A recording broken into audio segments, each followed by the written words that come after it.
Recall the last time you entered a gathering and your gaze hunted for someone to measure yourself against. Who's smarter, more attractive, more accomplished? You smile, you nod, but inside, you're shrinking. That voice whispers, they're better, you're behind, you're not enough. But you push it down. You call it overthinking. You laugh louder, talk faster.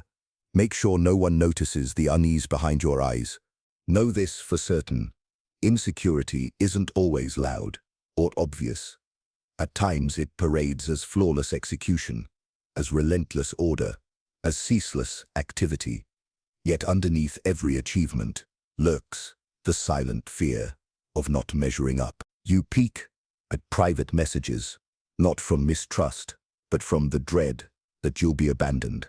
You cloak your envy in teasing remarks, not out of cruelty, but to shield yourself from feeling overshadowed. You assume the martyr's stance, not for sympathy, but because righteous indignation feels safer than confronting your own doubt. These behaviors aren't flaws, they're adaptations. Your mind learned to keep you safe. Unseen hurts, cloaked in quiet camouflage. And when we refuse to call them out, they seize the pen and write our story for us. So today, we're not just listing behaviors, we're peeling them open. We'll look at the psychological machinery that drives them and the existential lies that keep them alive. We'll explore how Freud explained these defenses, how Jung saw them as shadows of the self, how Sartre, Kierkegaard, and Nietzsche warned what happens when we flee from the truth of our own freedom. Here's a truth rarely spoken. The habits that shout, "I'm uneasy," aren't marks of failure. They're doorways, inviting you to drop the act and step fully into your own strength. Will you walk through? There's a special kind of pain that insecure people carry. And most of the time, they don't even know they're carrying it. It doesn't scream, it simmers.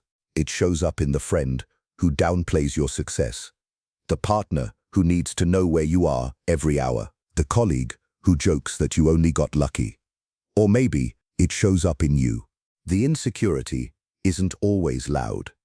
Sometimes it's disguised as control or martyrdom, or that aching feeling that people are just better than you. You over-apologize. You second-guess yourself. You keep thinking, if I just try harder, maybe I'll finally feel secure. But security never comes, because you're chasing it in the wrong places.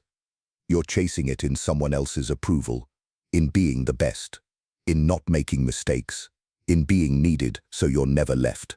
It's exhausting, because no matter how many people validate you, you still don't believe them. And here's the difficult reality.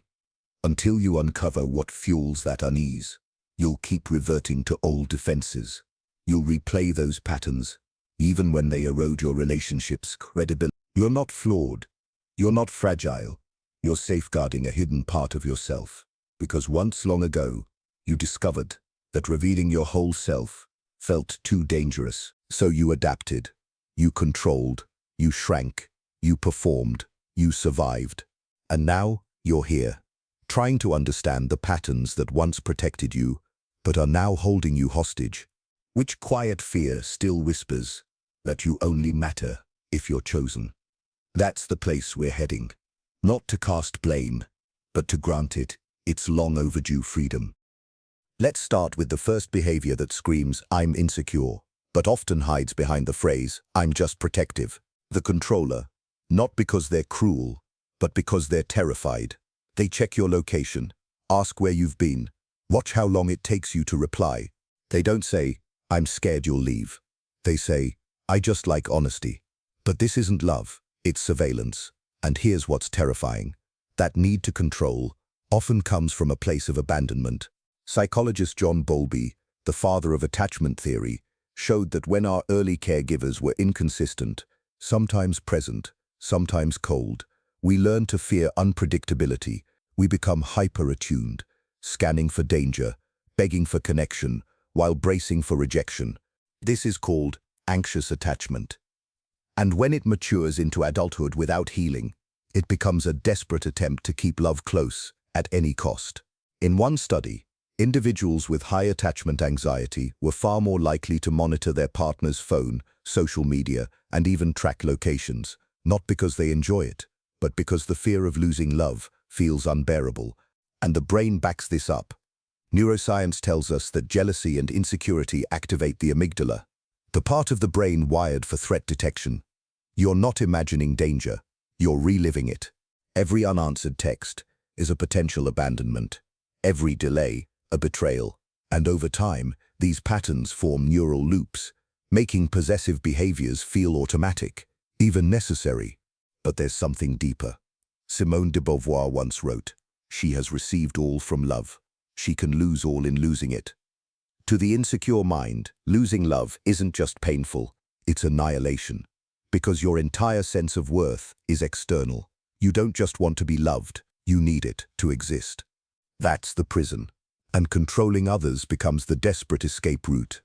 But as Sartre said, to try to possess another's freedom is to destroy love.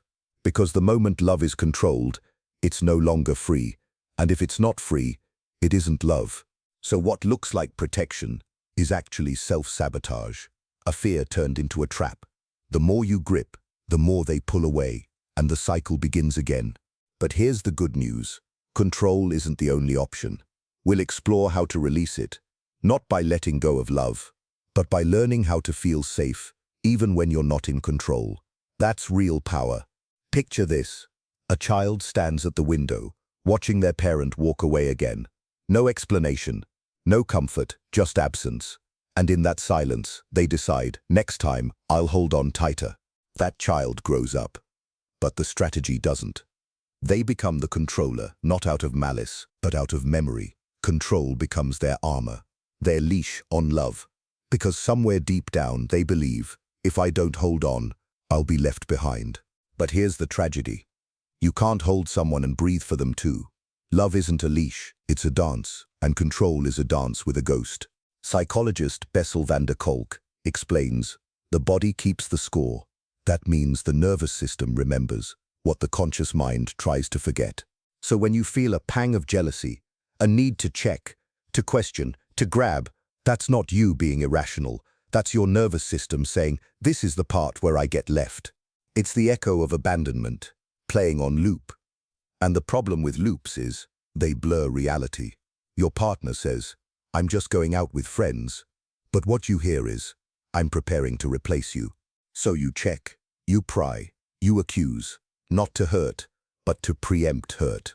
Control becomes a form of time travel, a way to outrun future pain by managing the present into submission.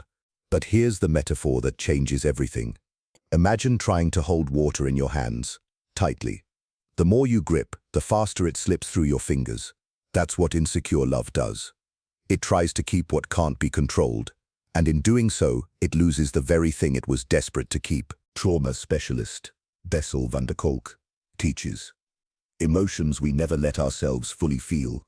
They'll get lodged deep in our bodies and minds, turning a fear of loss into rigid control. And that very control creates distance between us and others. That's the emotional terrain of insecurity. A battlefield where love becomes proof, and proof becomes a weapon. But beneath the armor isn't a tyrant. It's a frightened child, still waiting at the window, still hoping someone stays. So the question isn't, how do I stop controlling? It's deeper. Can I give that inner child a love that doesn't vanish? Can I become the person who doesn't leave me? Because when you do, you don't need to grip anyone else. You become safe in your own arms. Take a slow breath right now, not to rush onward, but to simply be here. If this feels familiar, you may be facing a hard truth, that perhaps you've been projecting confidence while quietly consumed by dread, that maybe the strength you've shown was actually a strategy for survival, and that's okay. You adapted, you coped, you learned how to function in a world that didn't always feel safe. But now, you're ready to feel something different. Slow down and listen, not to solve, but to uncover. Which choice did you make? Not from confidence, but from the fear of showing vulnerability. Maybe you took control of a relationship. Maybe you belittled someone else's success. Maybe you stayed silent when what you needed most was to speak. It doesn't make you bad. It makes you human. Every behavior has a root. Every mask has a story. And sometimes, healing begins not with answers, but with honesty. Drop a single word below. No explanation needed. To let someone else know they're not alone. Not to be seen, but to set yourself free. Because saying it out loud, even quietly, is a way of saying, I see this part of me now, and I'm choosing to bring it into the light. So, how do we actually heal insecurity when it's been the background music of our whole lives? The answer isn't loud. It's not found in shouting affirmations into the mirror. It's found in 3 small, powerful shifts that pull us out of fear and into self-trust. Let's walk through them together. Practice 1. Self-sabotage pause. Whenever you feel that familiar pang of not enough, your chest tightening or mind racing, stop. Place a hand on your sternum and silently ask, what do I need to feel safe right now? Note the first word that comes. Then shift your view. Is this my truth or an old fear replaying? Inhale deeply. Exhale slowly. Neuroscience calls this thought naming your fear so it no longer runs you. Practice 2. Vulnerability timeline. On a blank page, draw a horizontal line and mark 5 recent moments you felt insecure. Under each mark, jot the situation, your exact sensation, tight chest, rush of heat, and the need beneath it, belonging, validation. Step back. Notice any clusters, times or people repeating. Circle the densest cluster. Next to that circle, write one intention. Before reacting, I'll pause and name my need. Review this nightly, each time you spot that cluster. Practice 3. Purpose anchor choices. List your 3 core values, e.g., courage, honesty, connection. Each time insecurity rises, before any reaction, ask which value do I want to honor right now. Narrate silently. They said, I felt, I chose. Fill in with your value instead of blame. End each day by scoring your alignment. 5 is fully lined up. 1. Fully hijacked by fear. Adjust tomorrow's plan accordingly. And neuroscience confirms, repeated self-compassion physically rewires the brain. It softens the threat response. It strengthens emotional regulation. It builds security from the inside out. Let's anchor this in a real-life shift. Meet Maya. For years she micromanaged every relationship. She'd text constantly, needed reassurance daily. If someone took too long to reply, she spiraled. But through therapy and journaling, she traced it back to a childhood where love was conditional, where being easy earned praise, and being too much got silence. So she started pausing before her patterns. She practiced saying, it's okay to feel needy, but I don't need to act out of fear. She still has moments, but now they don't control her, because she's not trying to be perfect. She's trying to be real, and that's the point. Final reminder, progress isn't perfection. You'll slip, you'll react, old habits will resurface, but healing isn't about always getting it right. It's about noticing sooner, recovering faster, and most importantly, responding to yourself with kindness, not criticism. As Paul Gilbert says, self-compassion is not self-pity. It is the courage to face the pain of life with understanding. So if you catch yourself comparing, controlling, or collapsing, don't say, I'm failing. Say, this is my moment to choose, and then choose the version of you that no longer begs for worth. Recovery isn't a calm stream. It's whitewater rapids, where you learn to navigate the currents of your own fear, not of others, but of your former self. The version of you who coped by pleasing, or controlling, or hiding behind humor. That part of you served a purpose. It kept you safe, visible, loved, at least conditionally. So when you start showing up differently, when you stop apologizing for your needs, stop chasing validation, stop playing small, your nervous system might panic. It will say, this is dangerous, this isn't how we survive, and people around you might feel it too. The friend who loved being the strong one might resent your new boundaries.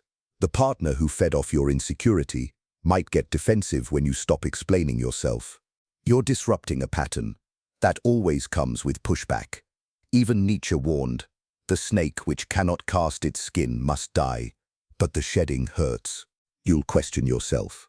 Am I being selfish? Am I overreacting? Am I too much now? No, you're just not playing the role anymore. You're writing a new script, one where your worth isn't dependent on how quiet, useful, or perfect you are. But here's the truth. Even resistance is part of the healing. Gabor Mate says, "Not every behavior that feels bad is bad. Sometimes it's a sign you're breaking free from an old survival pattern. So when the guilt creeps in, let it be a signal, not of failure, but of growth. Because discomfort isn't always a warning. Sometimes it's a doorway." What's the hardest part of healing insecurity for you? Share it below, if it feels safe. Speak it, name it, and walk with it. Not away from fear, but toward the freedom that lies just behind it. There's a quiet moment that comes after the storm. Not a dramatic breakthrough, just stillness. It's the first time you don't check their phone. The first time you celebrate someone else's win without shrinking.